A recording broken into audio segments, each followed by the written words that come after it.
morning. Now it's my pleasure to introduce our next speaker, the award-winning cap hat from the Ground Zero. Last night, Mayor Bill Lockett recognized John Harrington as the person who's been to every ACT experience and every Delta trip. So he was given the award, the Ground Zero hat. Congratulations, John.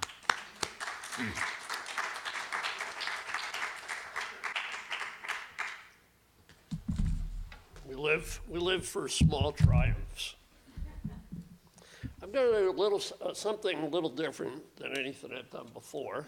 Rather than really address retail or distribution, I'm looking back and kind of reflecting on the 40 years or so I've spent in this business, but also particularly in terms of my experiences here at the ACT Experience. I have a show of hands of how many students are here at this point. Oh, good, good. I'm glad of that. And Samir, I'd also ask you that you encourage your students to take a look at this when it goes up on it will be going up on your website, because a lot of this is really directed and aimed at and put together with the students in mind. This is the 7th ACT Experience, and I've participated in each of them. So today, while I speak to some of those here today, I'm referring to all of those, particularly the students, who have been here for all of these memorable events. I hope not a single student. I hope not a single student has been here for all of them. Well, okay, right. I mean, it's John Belushi from Animal House, right? 8 good years of college down the drain. I began in the magazine distribution business in late 1976. Prior to that, I had been a notably unsuccessful fiction writer. If unsuccessful means not making any money, although I did accumulate a lot of written material. Prior to that, I worked as a trade association executive.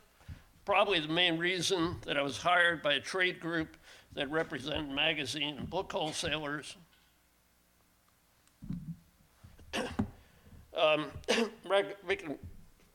Represented magazine and book wholesalers as the editor of their monthly trade magazine, CPDA News. Within a very short period, at least in terms of eternity, when the man who hired me left to explore some entrepreneurial opportunities, and quite successfully, I should note, I became the association's chief staff officer. In that position, my main responsibility was to represent the then nearly 400 magazine wholesaler distributors operating in the US and Canada. To do that, at least initially, I needed to learn about the distributors' operations, which essentially involved receiving thousands of magazine titles in their warehouses, bundling them and delivering to more than then 100,000 retailers, ranging from small specialty shops to giant supermarkets. Oh, did I mention it also meant bringing back the unsold copies, which then represented less than 50% of those originally sent out, recording their sales, transferring that information back to the publishers through their representatives and national distributors. And by the way, they also analyzed their sales data to fine-tune their distributions to their retail customers. With my accumulated knowledge, I urged publishers to design their systems, their distribution policies, in fashions that accommodated wholesalers' handling systems as much as possible. I also realized that I also needed to become familiar with publishers' operations in an effort to understand how wholesalers could best serve their suppliers. Starting with the understanding that retail or newsstand sales was a component of overall circulation, which supported advertising sales, which in general drove the economic model of publishers. There was more than a little to grasp. Of course, all that was in service of the editorial or content. I prefer the term editorial, always the most important element of the publishing model. And wholesalers needed to know something about that, to have at least a minimal familiarity to determine where to put the magazines. So I spent nearly 20 years doing this, and the fact is that I've been quite familiar with magazine publishing and wholesaling, although I was neither a publisher nor a wholesaler. You might have calculated that those 20 years account for only half of the 40 years I referred to earlier. In the mid-1990s, the mass market distribution channel went through a violent restructuring, the details of which are a whole other story. And the trade group I was president of ceased to exist. Like many executives who lose their jobs, I became a consultant. In my case, to distributors and publishers. And I also published a newsletter, the New Single Copy, which was a modified version of one published by the association. The New Single Copy was the main focus of my attention for the next 20 years or so, until I retired it 2 years ago, much to the dismay of the magazine business.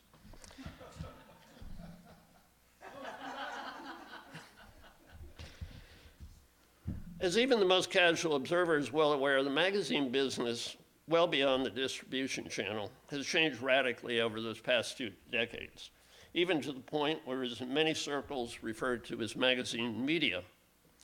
Consequently, in order to survive, which it did, the New Single Copy changed noticeably, if not radically, during those 20 years. Initially, the New Single Copy tracked the changing structure of how magazines got to retail, reporting on wholesaler sales, which there were many of, closings, publisher policies, and the radically shifting contractual relationship, particularly between wholesalers and retailers. Gradually, as publisher audience development strategies, the description that replaced circulation in some circles, changed, the New Single Copy endeavored to broaden its coverage, a goal which I think it succeeded to some extent. That transformation of magazines, the transformation of magazines continued at a rather dizzying pace, and as a consequence, the New Single Copy continued its own metamorphoses, although that term may be a little grandiose. Where once it reported on events in the retail distribution channel, it began analyzing broader publishing-related trends and far beyond the seemingly mundane details of how publications got on retail display shelves. As a result, I learned a lot. Well, I learned a lot of details is what I learned. I'm not really sure that I know a lot.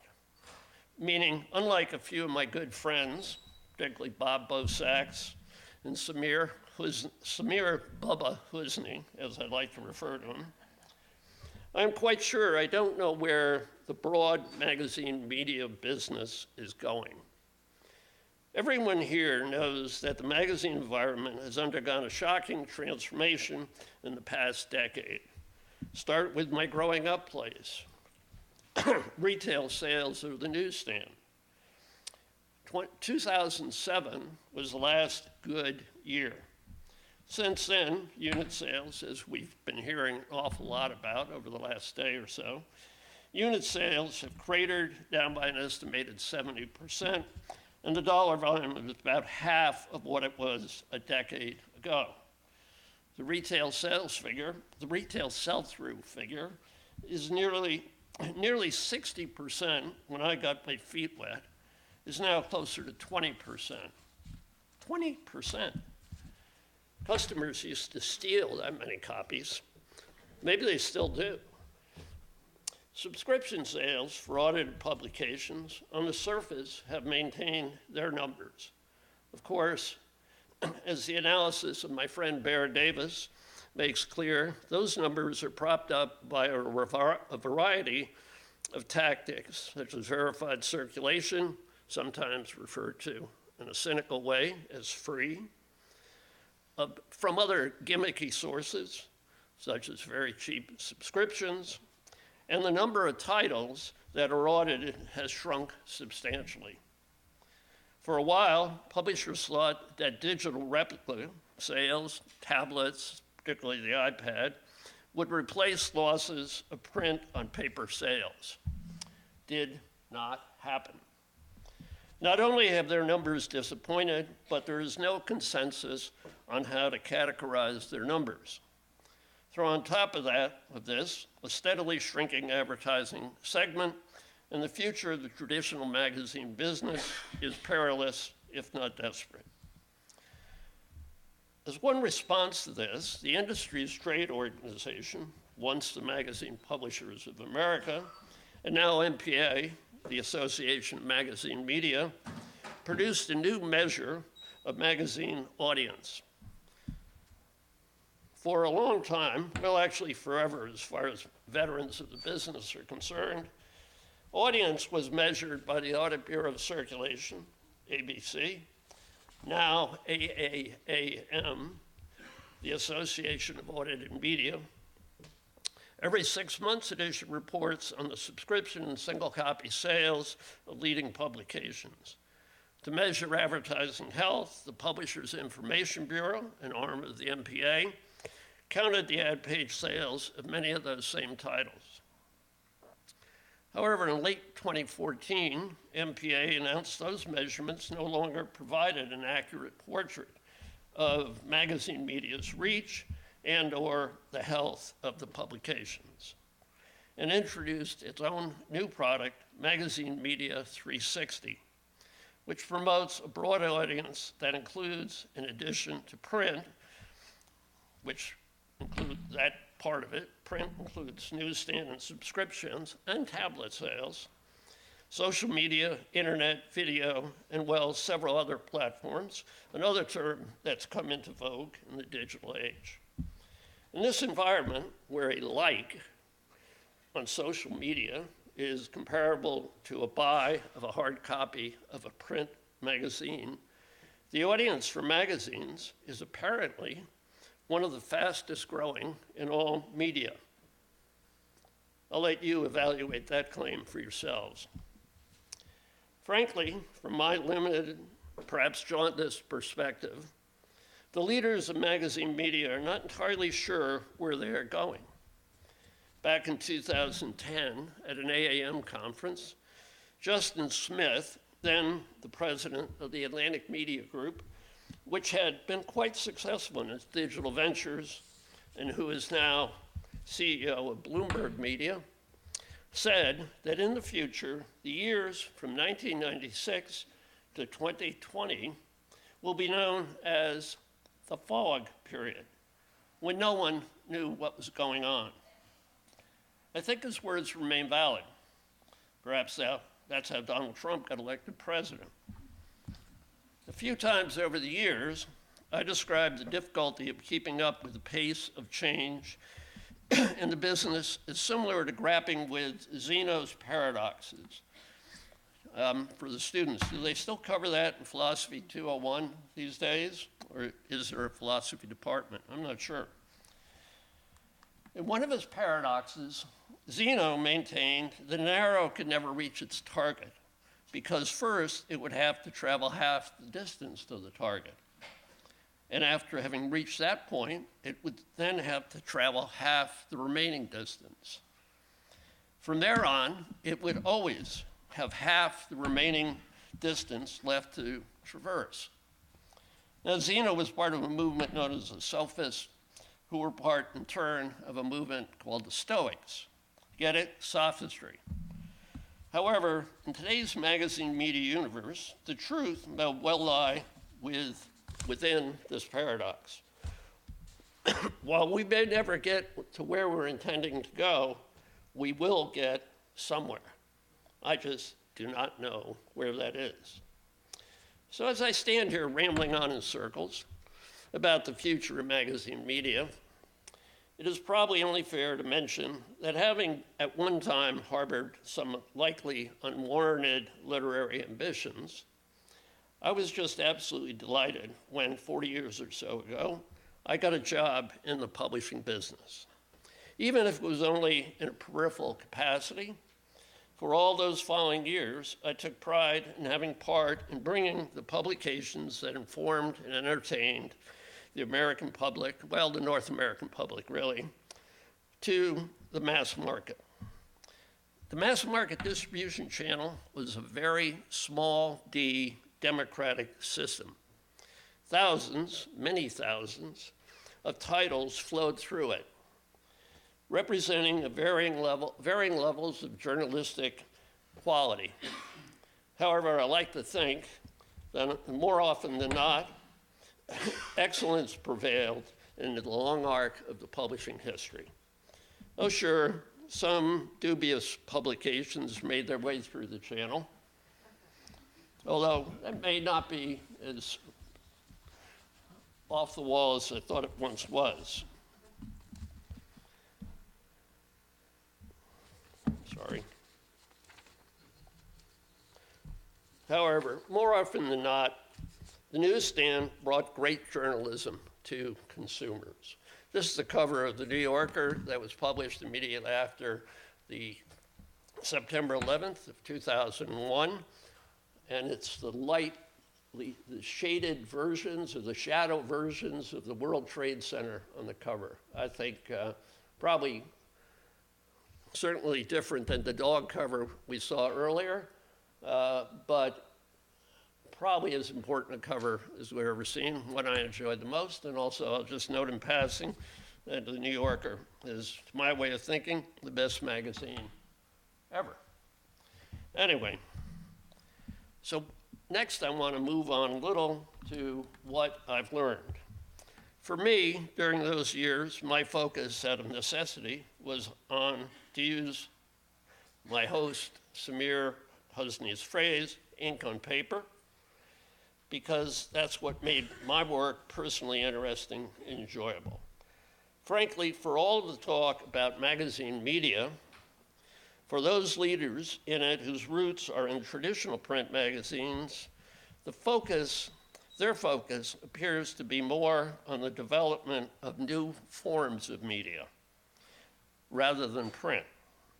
And their mission is to find ways to exploit, well, leverage is probably a fairer term, their valuable magazine brands on these new media formats and/or platforms, such as mobile, video, and other forms of apps.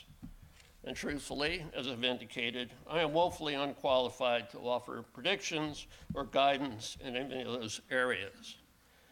However, all of these expanded magazine extensions will contain content, editorial, and hopefully that content will contain journalism, which is why I am offering my reflections here at the Magazine Innovation Center at the Meek School of Journalism at the University of Mississippi. And now, I particularly direct my words to the students here, but of course, I hope that everybody else will continue to listen for a little while longer.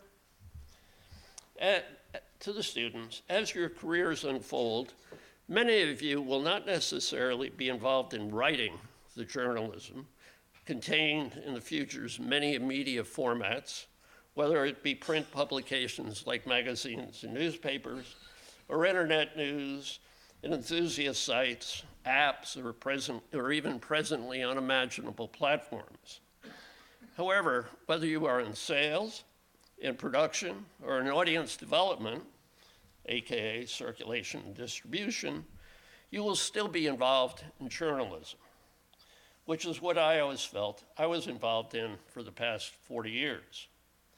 First as the leader of Magazine Wholesaler Trade Group, then as a publishing consultant, and as the publisher of a newsletter about the business. And in all of these roles, you should remain true to the core tenet that ethical journalism strives to ensure the free exchange of information that is accurate, fair, and thorough. An ethical journalist acts with integrity. This is from the Code of Ethics of the Society of Professional Journalists. The guidelines should not just be the goal for those of you who will be reporters, essayists, novelists, writers of any kind. It should be a standard for all of you who will be part of that machinery that produces the journalism and makes it available to the public. In this age of challenges, such as native advertising, the blurring of church and state division, spin, alternate facts, fake news, whatever imaginative descriptive phrase one chooses, the challenges you face will be clearly enormous. I would like to think that I followed this concept during my 40 years involved in magazines, but I will also admit that it's not always easy. The pressures and choices are not always clear, and often are very subtle. And few of the veterans of this experience can say we were always pure. However, let me now praise the ACT experience, the Magazine Innovation Center, and the Meek School of Journalism, and its students as well, both current and past, those I have met, those I have spoken to, and those I have received input back from.